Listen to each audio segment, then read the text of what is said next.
Well, hello dear friends. Welcome back to my channel. I've been MIA for quite a while. I've had a lot going on in my personal life. I had an ex-husband who passed away. I had to clean out and sell the family home. I had to close his estate. So I've had a lot going on. And plus now I'm taking care of my 96-year-old mom. So that's another facet of my life that takes up quite a bit of time. But anyway, I wanted to let you all know that I'm still here. And I have not had the time to devote to my tarot deck reviews as I normally have. This is a 3-year-old deck that I just now picked it up. I haven't been producing videos. I haven't been buying a lot of tarot decks. It's been a journey, but I thought I'd like to kind of get back in touch and get back in the swing of things. So even though this is an older deck, it's been out for 3 years and I've been coveting it for such a long time. So I finally went ahead and ordered it. This is the Heaven and Earth Tarot. Jack Sephiroth is the artist and Jamie Elford wrote the book. This is a Los Scarabeo production. Nice magnetic clasp closure. They've got a little bit of information here in general about the deck, about the deep and unique connection between the human and the divine, between what is spiritual and what is material, between eternity and the present moment. And what really drew me to this deck was the incredible artwork. In a way, it reminds me a little bit of the Pagan Otherworlds, the style of the artwork. But this seems to be much more stylized. Now, this comes with a 160-page book. It's got a decent amount of information. Nothing too in-depth, but it's got a lot of general information about the symbolism in the cards. The cards, of course, they come in this little inset in the box. There's no box per se that just fits the cards that the cards set in. So I've ordered, there's a little pouch that you can order to go along with this deck that has this Fool painting on the front of the pouch. So I've ordered that. I haven't gotten it in yet. And I think that'll do just fine. So let us go through the cards really quickly. And let's take a look first at the back of the cards. These cards are pretty much grayscale. They've got little touches of color. The back has got a sort of a Star of David. There's a lot of Kabbalah in this imagery of these cards, and I think this Star of David symbol sort of fits in with that theme.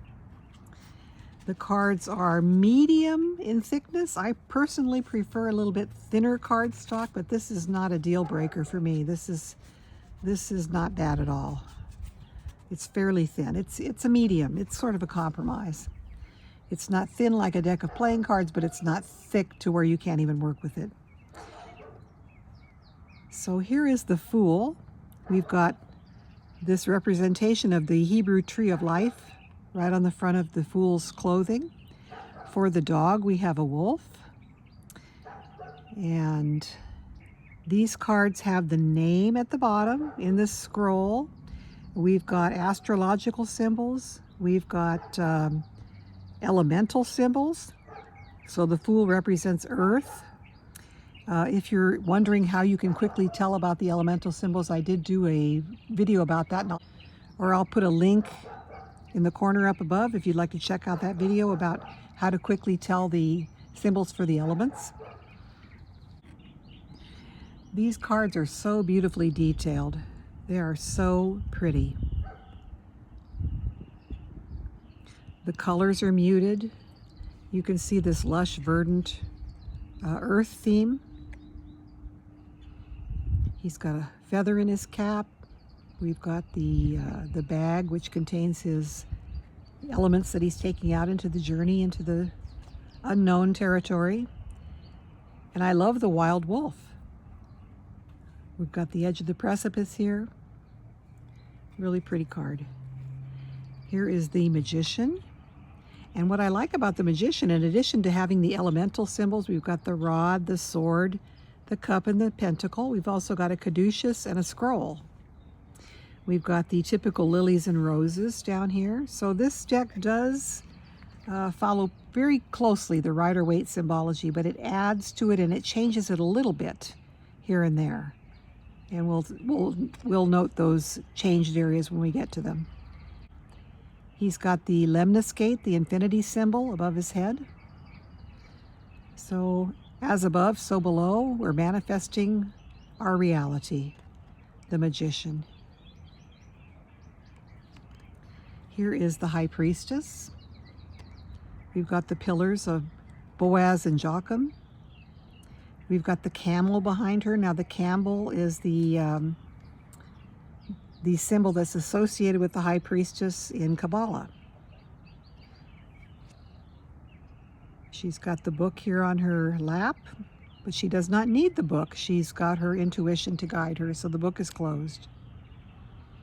It's a really beautiful card, beautiful imagery. Here we have a very youthful empress. I love this fur behind her. She's really gives you the impression of nature. We've got the fur, we've got the shrubbery back here, kind of impressionistic, but you can still see. We've got the running water behind here, the stream. We've got a lyre for music. She's got her empress crown. We've got wheat, a symbol of fertility.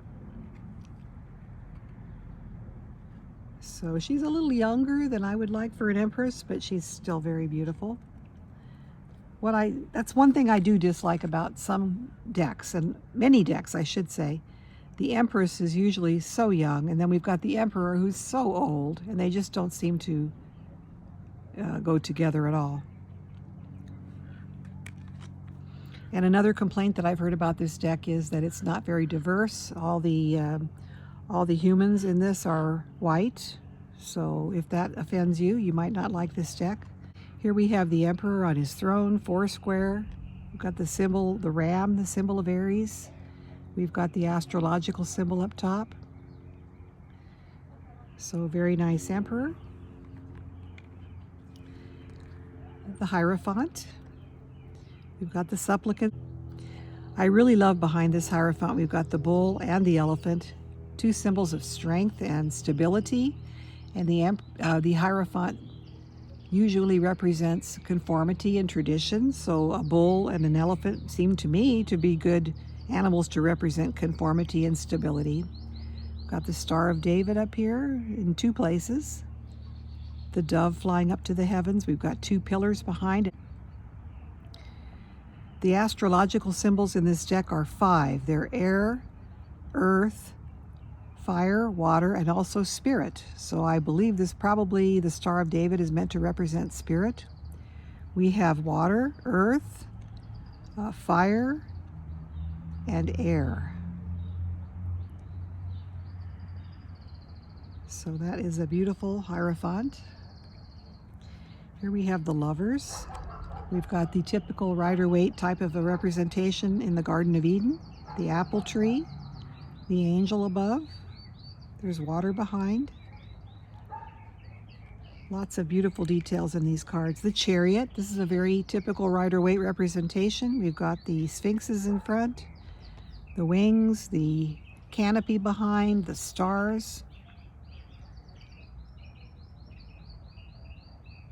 The driver with no reins. So there is our chariot. We have strength. We've got a beautiful young lady, and she's subduing the lion. She's also got a snake here in the iconography. She's got the lemniscate above her head. Beautiful. The hermit with his lamp and the Star of David there, the staff. Just a gorgeous hermit. Like I said, the artwork in this really, really calls to me. Here we've got Wheel of Fortune. We have the evangelists in the four corners. So to me, that's one of the elements of Rider-Waite, and in a lot of modern tarot decks that represent Rider-Waite symbology, the symbols of evangelists and a lot of the Christian iconography. I particularly would like it if they would change that and leave it out, but you know, you'll often see it. so it's not a deal breaker.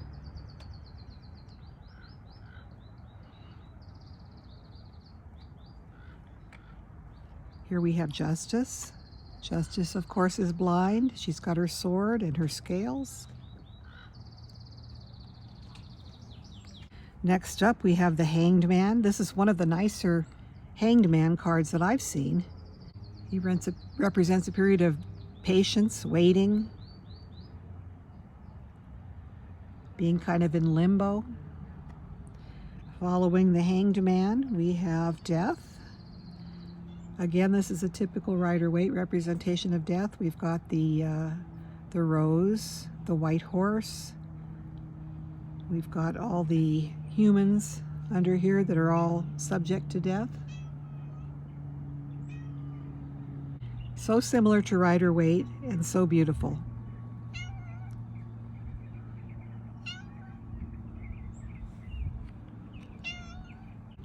And next we have Temperance, the melding of the elements of fire and water. The beautiful angel there. What I really kind of like, I got my kitty here trying to steal the show. Yes, kitty. What I really like about some of these cards is that the figures, at the base of the figures, there's kind of this sensation of movement. If you can kind of see, it's not, it's a little bit blurry there, and it gives you the sensation of movement, in my opinion. So she's got 1 foot in the water, 1 foot on the land. Just a beautiful, beautiful Temperance. Here we have the Devil. So again, we have temptation, we've got addiction, obsession, and the theme is, can you break yourself free? We have the Tower. Pretty typical, the tower's being struck by lightning. And we've got the figures falling.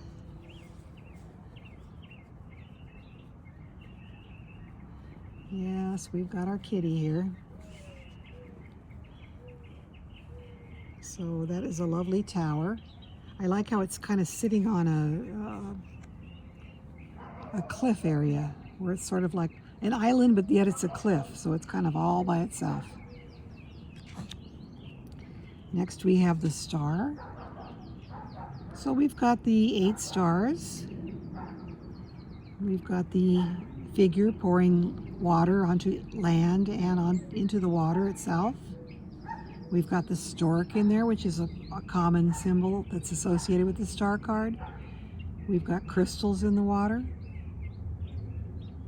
Extremely beautiful. And next we've got the Moon. And the kitty likes to be in on the moon. Okay, kitty. This is a pretty typical moon card, and what I love about this one, the domestic dog in this card is a greyhound, and that's absolutely my favorite breed of dog. So we've got the moon, the man in the moon, we've got the towers behind on both sides, the mountains in the distance, the wild dog and the domestic dog, the path, the scarab, all very typical elements of the moon card. This is a great deck if you're a first-time reader and maybe you don't like the Rider-Waite Smith deck and you prefer a different style of artwork. I highly recommend this deck if that's your situation. Here is the sun. We've got all the astrological symbols behind, the 12 signs of the zodiac. Usually I'm not too crazy about the creepy baby in the sun card, but this one is not too bad because the sun is more prominent than the baby riding on the horse. And that's as it should be. Here we have judgment, an awakening, a reassessment, soul searching. It's that come to Jesus moment, as they say. Judgment. And here we have the world. Again, we've got the evangelists in the corner, Lemniscate above there, the dancing figurine.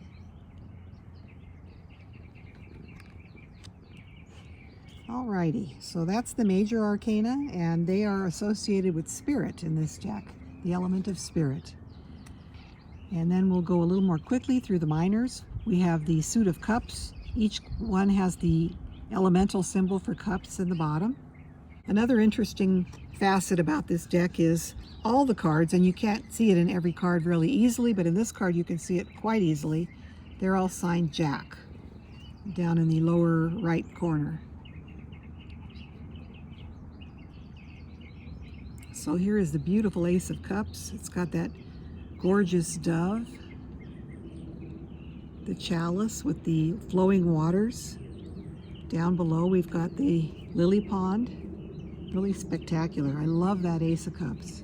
Here we have the Two of Cups, and in the majors we have keywords, which I'm not always too crazy about, especially the keywords that they chose in this deck. Love, you know, to me the Two of Cups is more partnership than love, but it could be love. We've got the symbol for water. We've got the astrological symbols there, and the Hebrew symbols as well. The typical caduceus with the wings in it above. So it's a beautiful card. And another thing I like about these cards is they're borderless. So the image goes right out to the edge. They're not huge cards, but they've got a nice visibility window for the artwork. The artwork has not been shrunk down. This is a really pretty Three of Cups. Their keyword that they've given it is abundance.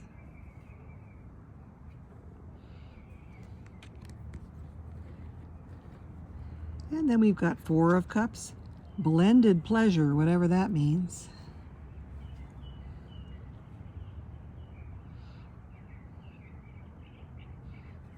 Very pretty.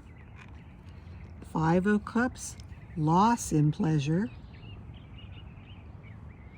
See, those keywords don't really resonate with me. I have my own keywords for the cards that loss in pleasure would not be one of them.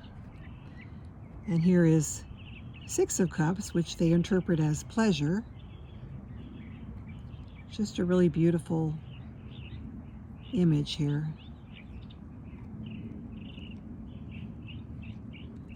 Seven of Cups, illusionary, it says, not illusory, illusionary success. Okay, well, I think of this more as choices,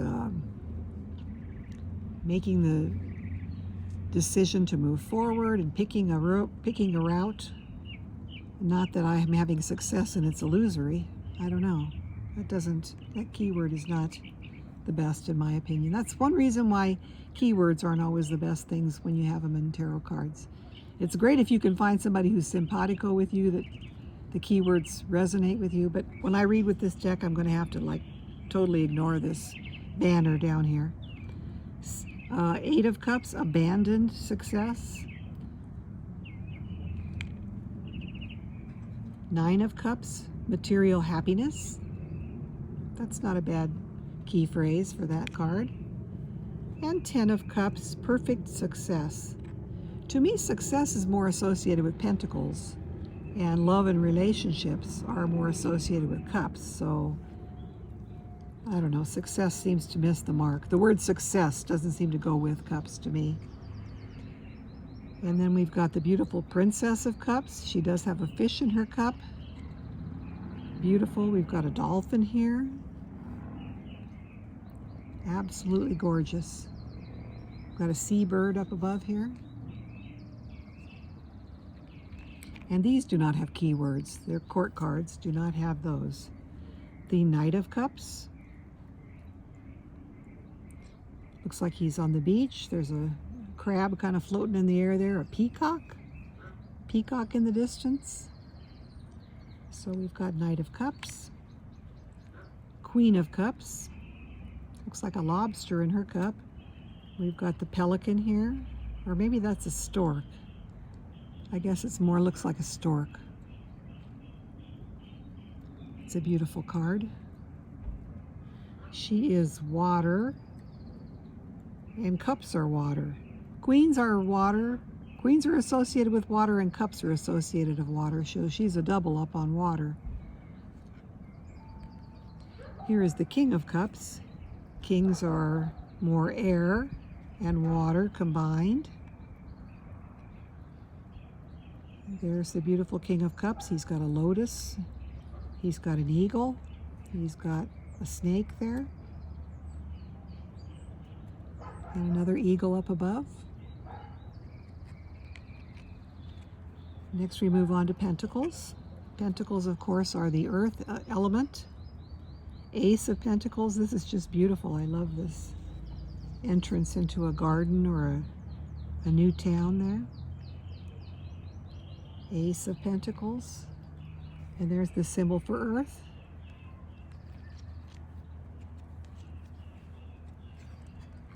There we have Two of Pentacles, harmonious change. That's not too bad of a key phrase for this card. Two of Pentacles, harmonious change. I think of it as kind of like juggling all the things that you have to do and doing it successfully, so that probably is a good phrase. Next we have the Three of Pentacles, material work, often with others or with a sponsor. So it's a work in progress, as they like to say. Four of Pentacles, a solid financial or family foundation, earthly power. And I like this as an improvement on the Rider-Waite, because the Rider-Waite is more of a miserly hoarder type of an image, and I do not view the Four of Pentacles that way, so I appreciate this card. It's beautiful. The Five of Pentacles, material trouble. Just almost a carbon copy of the Rider-Waite image. Again, as you can see, all these cards are autographed by Jack.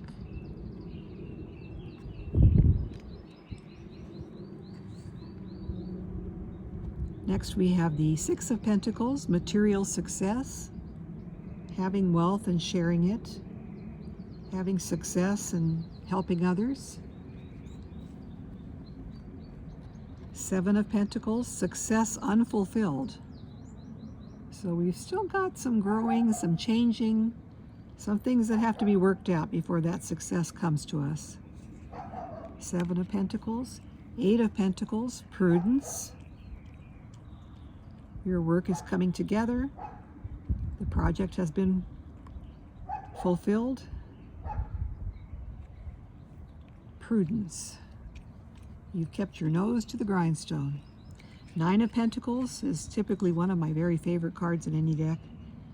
Nine of Pentacles, material gain. Instead of a falcon, she's got, it looks like a little finch or something there in her hand. So instead of a falcon, we have a different kind of a bird there.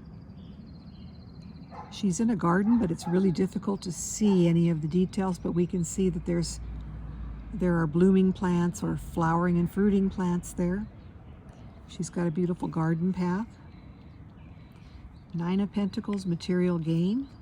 10 of Pentacles, wealth, inheritance, passing something on to the next generation. The cycle is completed.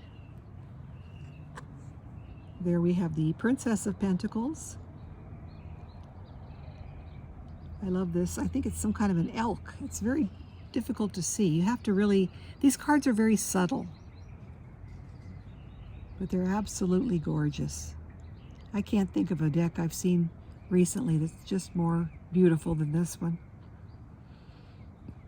This same artist has another deck that came out, I think, almost within a year or so after this one.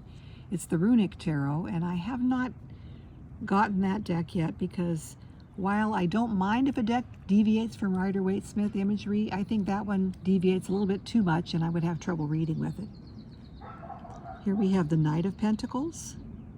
So we've got slow and steady progress towards your goals. Here we've got the spirit of the elk. Or perhaps it's just a deer and not an elk. but these cards just draw you in. They're so lovely. Queen of Pentacles. I sort of prefer the Rider-Waite association with the rabbit in the Queen of Pentacles, but in this one we've got this goat. And then she's got a goat spirit up here. And there's nothing wrong with the goat as a symbol. It's just different from what I'm used to seeing.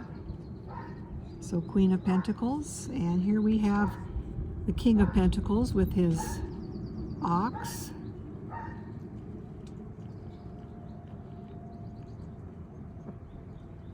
Very, very pretty. Moving on to the suit of wands, we have Ace of Wands. There's no keyword for the aces or the court cards, but this is a beautiful Ace of Wands. Got a city on the hill in the distance here. We've got this fire energy in the background, and the sun has that fire energy radiating. Beautiful. Two of Wands, Dominion. I think they build this deck as being similar to, as a cross between Rider-Waite and Thoth.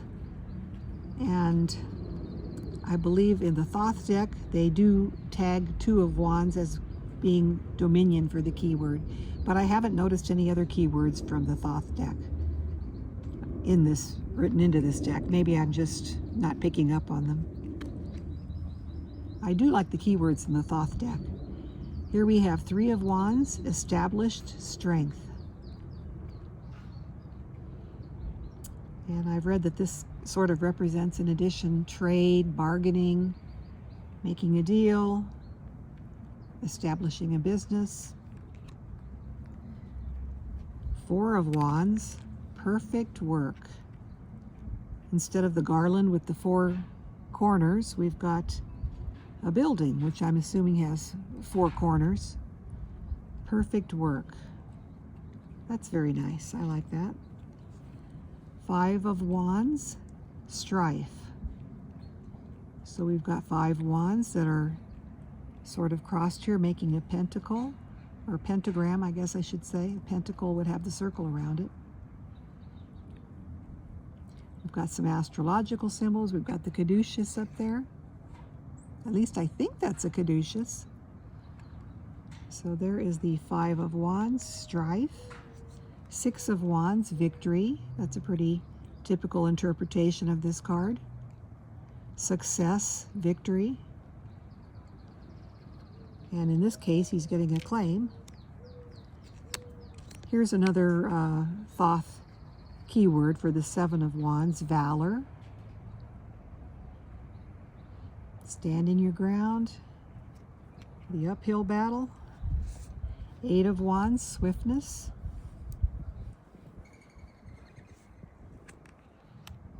Nothing too spectacular there. It's pretty typical Eight of Wands. Nine of Wands, Great Strength. Stamina. Hang in there ability. So that is the Nine of Wands. Ten of Wands, Oppression. I've never liked that interpretation for Ten of Wands, but that's the way Rider-Waite interprets it, and a lot of decks do. So Oppression. And if you actually go back to the earlier decks that Pamela Coleman Smith drew her inspiration from, this particular image was not associated with Ten of Wands. It was actually associated with, oh gosh, let me think. Ten of Swords, I believe. I could be wrong. I'd have to look that up, and I don't have it in front of me right now. Here we have the beautiful Princess of Wands with the fire at her feet. I love the cats in the wand suit. She's got a cat spirit up here. A big cat. Here we have Knight of Wands. I love the motion in this card. Again, it's got the blurring that kind of gives you that impression of motion. The fire. That is one of the nicest Knight of Wands I've ever seen. Just gorgeous. Queen of Wands. I love that she's got her black cat. That's important for me in the Queen of Wands. She's got red hair. That's pretty awesome. And then we've got the King of Wands with his lion. Oh, wow, that's a gorgeous card. That is a wonderful King of Wands. The sun behind his head, fire all around, the lion. The only thing we're missing is the salamander. It's kind of a symbol of fire for some reason. And that's not in this card, although it's in the Rider-Waite card. All right, moving on to the swords. We have Ace of Swords, representing your thought, intellect, communication. And I love that the sword handle also sort of has the triple moon there. Very nice. Two of Swords, peace, or a truce, something like that. And Three of Swords, sorrow. Again, that's another interpretation that I don't particularly like for Three of Swords, but it's in almost every Rider-Waite base deck. Sorrow. And if I were to think of a meaning, and I would have to totally ignore the imagery of the card, and thinking of Three of Swords, I would be thinking of creativity and communication and thought. And that would be perhaps a new venture, say sending a message to someone, establishing a newspaper, or some sort of an, in today's world, we could look at it as some sort of an online social media communication that's successful. Sorrow, not so much, but that is a traditional association for that card. Four of Swords, rest from strife.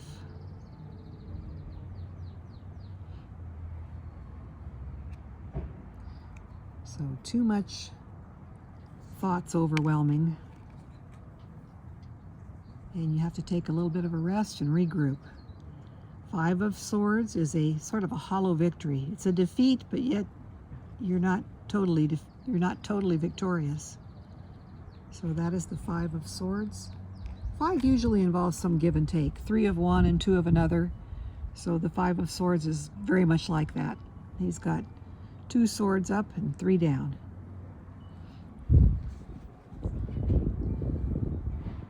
Then we have Six of Swords, earned success. Sixes are usually associated with harmony, beauty, balance. And I've always loved the Six of Swords. So here we've got the interpretation of earned success. So once again, the word success creeping in here. I don't know that it's so much success as she's, as the person is being rescued from a situation and being taken away from the strife of the Five into the calmness of the Six. In the Rider-Waite Six of Swords, we've got choppy water on the one side of the boat and the other side is smooth waters. This card, I don't really notice a difference in the waters. So there we have the Six of Swords. Seven of Swords, unstable effort, and yes, sevens are generally an unstable card. So we've got some stealth at play here. Somebody's trying to finagle something. Eight of Swords, shortened force. Now, I really don't know what shortened force means. I look at Eight of Swords as being you're at an impasse and you're trying to break free. And sometimes your own thoughts are keeping you a prisoner, that you need to be better at expressing your thoughts, communicating, take off that blindfold and keep moving forward. Nine of Swords, despair and cruelty. And actually, Nine of Swords should be a card of success in communication and your thoughts. It shouldn't be necessarily negative. You're so despairing and sorrowful. So that is, although it is traditional for, in many decks, they consider the swords and wands to be negative cards in many ways. A lot of forces of fire and air contributing to create an unstable atmosphere, and then we consider the earth and water or cups to be more stable suits with more your typical happy cards. But to me, I can see positives and negatives in all the suits, and I don't regard one suit as being negative exclusively like the Rider-Waite deck does. So I would regard the Nine of Swords as a successful communication. You've had a group of people who have gotten together and had a meeting and everything's gone well. That would be my Nine of Swords, but not in the Rider-Waite deck. And the Ten of Swords is even worse. Ruin. So you should actually be regarding this as the card where your spirit has been renewed and you're ready to move on to the next phase. And this expresses that thought, but in a rather, a rather negative connotation. So, I mean, that's just my view on that sort of thing. I don't particularly think a card is exclusively negative or exclusively positive. And then we have the court cards for swords. We've got the beautiful Princess of Swords. Really lovely. So Princess of Swords, she embodies curiosity, intellectual curiosity, determination, wanting to learn something new. The Knight of Swords represents activity towards that journey. And boy, he's really got the impression of motion here. It's gorgeous. Knight of Swords. He's sort of the altruistic warrior. He's got this idea he's willing to fight for. To dream the impossible dream. Here we have the Queen of Swords. And that's got the pretty, fairly typical negative connotation of the Queen of Swords as sort of a hard-hearted woman. She's got this beheaded man here next to her.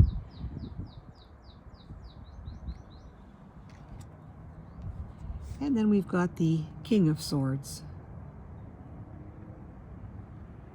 Again, he's got the sickle, reaping.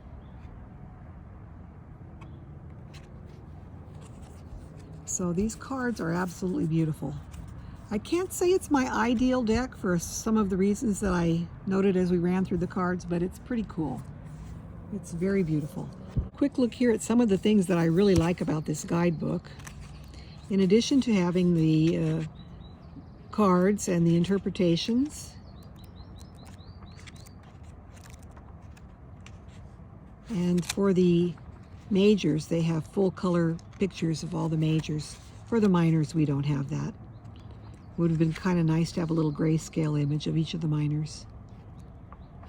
But then, after each suit, you've got the each card, and then here are the keywords that they have listed for them. And then, in the book, which we don't have on the card, we've got sort of a meaning for each of the court cards. So Princess of Pentacles is apprentice, Knight of Pentacles, protector, Queen of Pentacles, preserver, King of Pentacles, provider. And I really like those. I really like those keyword associations for the court cards. But unfortunately, they're not on the cards. Then you come to the wands. We've got Princess of Wands, Envisioner, Knight of Wands, Promoter, Queen of Wands, Muse, King of Wands, Leader. For swords, Princess of Swords, Researcher. I can see that. That's a good association for that card. Knight of Swords, Activist. Yes, the altruistic warrior is how I regard that card. Queen of Swords, Critic. And King of Swords, Teacher. Oh, those are pretty nice. Very nice interpretations. Let's see, we haven't seen the pentacles here. Here we go.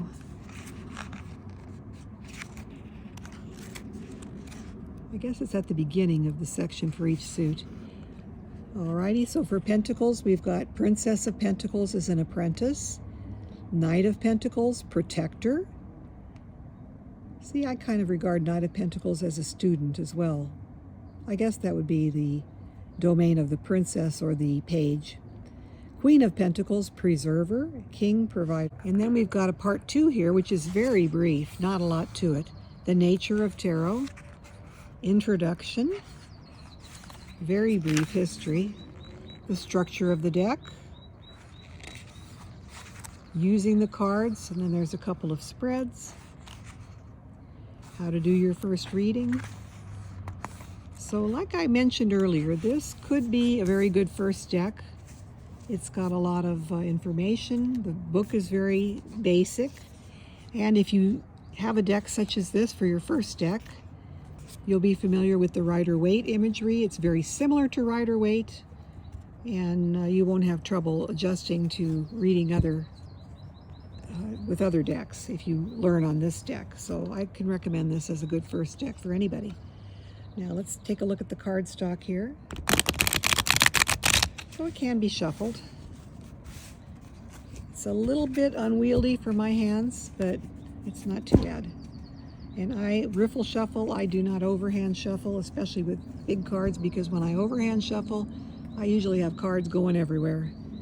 And that's just me, I guess. Alrighty, let me give it one more riffle.